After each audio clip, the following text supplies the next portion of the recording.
Hello friends, আমি Shubham. Video শুরুতেই জানাই হ্যাপি বার্থডে ভাইজান, হ্যাপি বার্থডে সালমান খান। এরকমই ভালো ভালো সিনেমা আমাদেরকে উপহার দিতে থাকুন, সুস্থ থাকুন, ভালো থাকুন। আর প্লিজ ফ্যানদের জন্য এবার কামব্যাকটা করুন। এবার প্রশ্ন হচ্ছে, তার নতুন সিনেমা ব্যাটল অফ গালওয়ান, তার টিজার চলে এসছে। সবার মতো আমারও একই প্রশ্ন যে এই সিনেমাটা দিয়ে ভাইজানের কামব্যাক কি হবে না হবে না, সেটা তো সময় বলবে। বাট টিজার চলে এসছে, কেমন হলো টিজারটা সেটা নিয়ে কথা বলবো এই ভিডিওতে। তার আগে এর গল্পটা আপনাদেরকে একটু বলি। গল্পটা আপনারা মোটামুটি সবাই জানেন। এখানে দেখানো হচ্ছে ব্যাটেল অফ গালওয়ান, মানে গালওয়ানে যে ব্যাটেলটা হয়েছিল ইন্ডিয়া আর চায়নার মধ্যে 2020। পুরো দেশ কোভিডের সঙ্গে লড়ছে, কিন্তু বর্ডারে একটা আলাদাই লড়াই চলছে। ইন্ডিয়া আর চায়না, তাদের মধ্যে চলছে গালওয়ান ভ্যালি নিয়ে লড়াই। গালওয়ান ভ্যালি একটা ডিসপুটেড এরিয়া, কারোর ডিসাইড করা নয় যে সেই জায়গাটা কার। ইন্ডিয়া বলে তার জায়গা, চায়না বলে তার জায়গা। তো জিনিসটা মাঝখানে এসে থেমে গেছিল যে এই জায়গাটা এখনো অব্দি কারণ নয়। কেউ এখানে তার পোস্ট, ট্রুপ, এগুলো এই জিনিসগুলোকে, ক্যাম্প, এই জিনিসগুলোকে বসাতে পারবে না। তো চায়না বেশ কিছুদিন ধরেই সেখানে খুব অ্যাক্টিভ দেখা গেছিল এবং তাদের পোস্ট, তাদের ট্রুপ, তাদের আর্মি সেখানে মোতায়েন করার চেষ্টা করছিল। সেখানে তখন পোস্টিং ছিল কর্নেল সন্তোষ বাবু। তিনি হঠাৎ করে একদিন দেখেন যে ভাই চায়না এবার তো বাড়াবাড়ি করছে, এখানে পোস্ট দিচ্ছে, ট্রুপ দিচ্ছে, বাট এখানে তো এই জায়গাটা তো কারণ নয়, তুমি তো ইল্লিগাল ভাবে এখানে আছো। তো সে জাস্ট কথা বলার জন্য তাদের কাছে যায়, গালওয়ান ভ্যালিতে যায় তাদের সাথে জাস্ট কথা বলার জন্য। বাট যাওয়ার সঙ্গে সঙ্গে চায়নার যে টিম সেখানে মোতায়েন করা হয়েছিল তারা না হামলা করে দেয়। এবং সেই জায়গাটা একটা নিয়ম ছিল, সেই জায়গায় কেউ আগ্নেয়াস্ত্র ব্যবহার করতে পারবে না, গুলি, বোম এগুলো ব্যবহার করতে পারবে না। তো তারা হ্যান্ড টু হ্যান্ড ফাইট করে।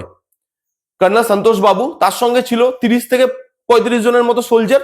চায়নারা তার থেকে অনেক বেশি সোলজার ছিল। এবং কি করে এই দুজন just hand to hand fight করে এবং তারপরে যুদ্ধের পরিণতি কি দাঁড়ায় সেই নিয়েই এই গোটা সিনেমাটা হতে চলেছে। এবার এর যদি আমি টিজারটায় আসি, দেখুন টিজারটা কেমন হয়েছে। সত্যি কথা বলবো, একদম বুকে হাত রেখে, ফ্যানরা রাগ করবে জানি, বাট রিভিউয়ারের কাজ ফ্যান ক্যাটার করা নয়, তো সেটা আমি করব না। আমার পার্সোনালি টিজারটা ভালো লাগেনি, একদমই ভালো লাগেনি।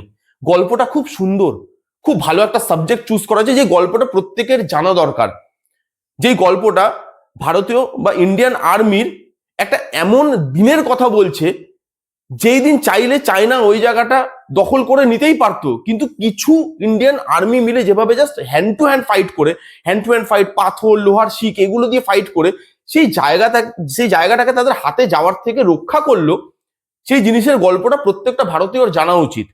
এত ভালো গল্প, এত ভালো সাবজেক্ট, কিন্তু টিজার এডিটটা ভালো হয়নি। পেট্রিয়টিক ডায়লগ আছে ভালো ভালো, কিন্তু ডায়লগগুলো যখন সলমান খান বলছে ডায়লগগুলোর মধ্যে পাওয়ার নেই। বিজিএমটা বিজিএমটা আরো পাওয়ারফুল হতে হতো। এখানে যে বিজিএমটা দেওয়া হয়েছে, বিজিএমটা ভালো, কিন্তু সিচুয়েশন ওয়াইজ না বিজিএমটা খুব ফ্ল্যাট হয়ে গেছে, যার জন্য টিজারটা খুব ফ্ল্যাট লাগে দেখতে। সলমান খানের যে লাস্ট ডায়লগটা, যে মত কো তো আনা হয় তো মত সে ক্যা ডরনা, এই যে জিনিসটা, তারপর কাঠ নিয়ে দাঁড়িয়ে আছে, বিকজ হ্যান্ড টু হ্যান্ড ফাইটের গল্প, কাঠ নিয়ে দাঁড়িয়ে আছে, সেখানেই জিনিসটা যুদ্ধের আগে জিনিসটাকে শেষ করে দেওয়া হয়। একটা দুটো যুদ্ধের ক্লিপ কি দেখানো যেত না, যেখানে সেই যুদ্ধটা কত মানে ভয়ানক হয়েছিল, আগ্নেয়াস্ত্র ছাড়া যুদ্ধ করেছিল, তারপরেও কতটা ভয়ানক যুদ্ধ হয়েছিল সেদিনকে, সেই জিনিসটার একটা দুটো গ্লিমস তো দেখানো যেত। সলমান খানের মাথা থেকে জাস্ট একটুখানি রক্ত, সে রং লাগিয়েছে, বোঝা যাচ্ছে মেকার্স যেখানে রং লাগিয়েছে সেটা অর্গানিক লাগছে না দেখতে। যেখানে মানে আপনি যদি অরিজিনাল গল্পটা দেখেন, এই যে সন্তোষ মানে কর্নেল সন্তোষ বাবু, তিনি মারা গেছিলেন।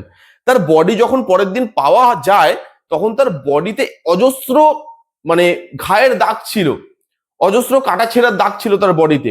তিনি শেষ মুহূর্ত অব্দি, তার শেষ নিঃশ্বাস অব্দি লড়াই করেছিলেন।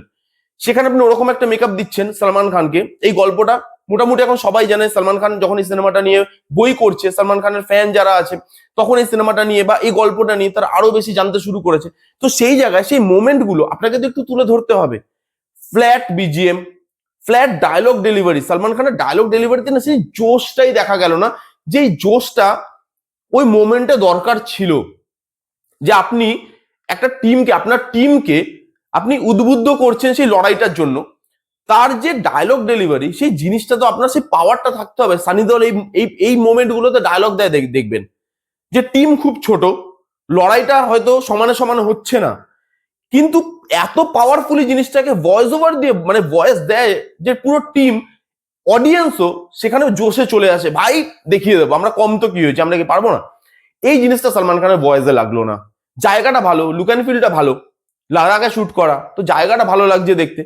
কিন্তু বিজিএম থেকে শুরু করে এর সালমান খানের ভয়েস থেকে শুরু করে সেই জিনিসগুলো যেভাবে কোনো অ্যাকশন মোমেন্ট নেই, কোনো ফাইটের একটা দুটো সিকোয়েন্সে দেখালো না, আমার না জিনিসটা চার্জ আপ করতে পারলো না। যে জিনিসটা দেখে আমি খুব হাইপে চলে গেলাম যে ভাই এবার তো কামব্যাক হবে, এবার দেখতেই হবে, সেই জিনিসটা কোথাও আমার কি মনে হলো না। আমাকে ডিসঅ্যাপয়েন্টই করেছে টিজারটা। আমি জানি না আপনাদের কিরকম লাগবে, তো যারা যারা দেখেছেন তারা কমেন্ট করে জানান যে আপনাদের কিরকম লাগলো। যারা যারা দেখেননি জানি গিয়ে দেখুন। কেমন লাগলো রিভিউটা জানাতে ভুলবেন না। ভালো লাগলে please go thumbs up, like করবেন, কমেন্ট করবেন, শেয়ার করবেন, চ্যানেলটাকে মাস্ট মাস্ট সাবস্ক্রাইব করবেন। দেখা হচ্ছে নেক্সট কোনো ভিডিওতে। ততক্ষণ bye bye, take care and be safe.